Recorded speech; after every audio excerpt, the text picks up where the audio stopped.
Deus é Rei, é o Altíssimo, muito acima do universo. Salmo 96. Um bom dia. Em nome do Pai, do Filho e do Espírito Santo. Amém. Recorramos sempre à poderosa intercessão de Maria Santíssima, nossa Mãe, e de São José, o Justo. E o Salmo está diretamente ligado com o ofício da festa de hoje, a transfiguração do Senhor. O episódio da transfiguração tornou-se objeto de uma festa litúrgica oriental já no século V. E na Igreja do Ocidente, essa festa surge pela primeira vez no século X e se difunde com rapidez. E o que temos na transfiguração? Muitas pessoas querem racionalizar tudo aquilo que está na dimensão da fé. Mas vejamos, se não é mesmo nem possível racionalizar tudo que nós vivemos em plena vida, nós não conseguimos explicar tudo sobre o que nós vivemos, quanto mais a grandeza e os mistérios de Deus. Entendo a necessidade, a ânsia do ser humano de querer entender tudo e justificar tudo. Mas nós não conseguimos racionalizar ou explicar tudo o que acontece em nossas vidas ou o que sustenta a nossa existência. Então, olhar para a transfiguração de Jesus não é apenas um elemento de mudança, mas a revelação de sua divindade, a certeza profunda e íntima de seu ser com Deus, que se transforma em pura luz, em sua unidade com o Pai. O próprio Jesus é luz da luz. E nesse sentido, há apontamentos da transfiguração. Na primeira leitura de hoje da profecia de Daniel, capítulo 7, do versículo 9 ao 10, versículo 13 ao 14, onde está assim: Eu continuava olhando até que foram colocados uns tronos, e um ancião de muitos dias aí tomou lugar. Sua veste era branca como neve, e os cabelos da cabeça como lã pura. Seu trono eram chamas de fogo, e as rodas do trono como fogo em brasa. Derramava-se aí um rio de fogo que nascia diante dele. Serviam-se milhares e milhares e milhões assistiam-no no trono. Foi instalado o tribunal e os livros foram abertos. Então, a dimensão aqui do livro da profecia de Daniel traz no aspecto apocalíptico de revelação, é também no sentido messiânico, e o livro descreve a majestade e a soberania de Deus e a vinda do Filho do Homem. O ancião de dias é uma figura de autoridade e pureza, sentado em um trono de fogo, um símbolo de julgamento e poder divino. Mas mais do que isso, é uma revelação da divindade. A transfiguração de Jesus, relatada em Mateus 17, do versículo 1 ao 9, em Marcos 9, do versículo 2 ao 8, em Lucas 9, versículo 28 ao 36, é um evento onde Jesus revela sua glória divina a três de seus discípulos, Pedro, Tiago e João, no alto de uma montanha.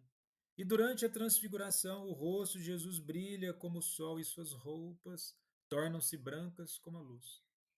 Moisés e Elias aparecem e conversam com ele, e uma voz do céu declara: Este é meu filho amado, em que me agrado, a ele ouvi. E a relação com a primeira leitura, tanto Daniel 7 quanto a transfiguração revelam a glória e a majestade de figuras divinas. E exatamente Jesus revela sua natureza divina aos discípulos.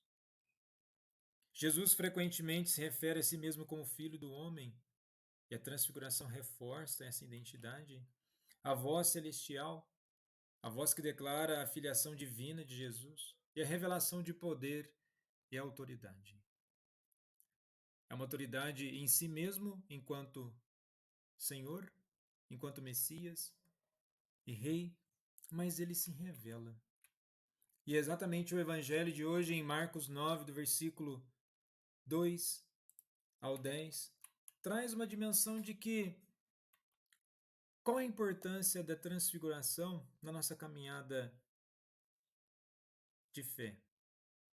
Bom, Deus às vezes concede especialmente em vista de duras provas, aponta as provas de sua existência para um firmamento na fé, o encorajamento. A ninguém, no entanto, é permitido viver no Tabor enquanto estiver sobre esta terra. A existência humana, de fato, é um caminho de fé. Como tal, prossegue mais na sombra que na plena luz. Não sem momentos de escuridão e também de muita escuridão. Enquanto estamos aqui embaixo, nosso relacionamento com Deus vem mais da escuta do que da visão. E própria contemplação se dá, por assim dizer, a olhos fechados, graças à luz interior em nós acesa pela palavra de Deus. Pedro queria ficar muito tempo sobre o Tabor, mas o caminho que aponta Jesus é outro. Aqui é o ponto crucial. A transfiguração é uma antecipação da ressurreição, mas esta pressupõe a morte. Jesus manifesta sua glória aos apóstolos, para que eles tenham a força para enfrentar o escândalo da cruz e compreendem que é preciso passar por muitas tribulações para chegar ao reino de Deus. Então, certamente temos aqui uma dimensão que os mistérios salvíficos, eles se manifestam na fé para nos dar sustento na nossa caminhada. Ter fé não é para a vida se tornar mais fácil, mas para nos assegurar, nos fortalecer mediante os desafios de nossa existência.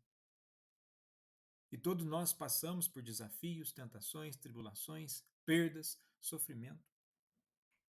Nós podemos optar somente olhar pela negatividade e pela sombra e tornar o fardo ainda muito mais pesado, ou podemos ter, pelo menos, um vislumbre de uma luz, que nos dá um sinal de esperança, não de uma esperança falsa, pois Jesus aponta para o caminho ao qual ele deve passar, pela morte. Ele não tem um discurso fantasioso com promessas falsas. Ele indica bem o caminho, mas antes disso, até mesmo no sinal de misericórdia, que também tem a ver com a transfiguração, ilumina o coração dos discípulos, desses 3 discípulos, para que possam consolidar a sua fé e continuar a caminhada. E isso é para nós nos dias de hoje. Muitas vezes queremos ver as coisas, ainda mais nos dias de hoje, onde muito queremos ver pela televisão, pelo celular, mas não é por aí o caminho. Só ver não quer dizer que a manifestação é repleta de verdade. Basta também ouvir. Basta ouvir e, a partir desse ouvir, uma mudança de consciência que certamente molda o caráter. Mais do que unicamente só mudar o comportamento, é preciso mudar o caráter e se regenerar em Cristo. Jesus, manso e humilde de coração, fazei o nosso coração semelhante ao vosso.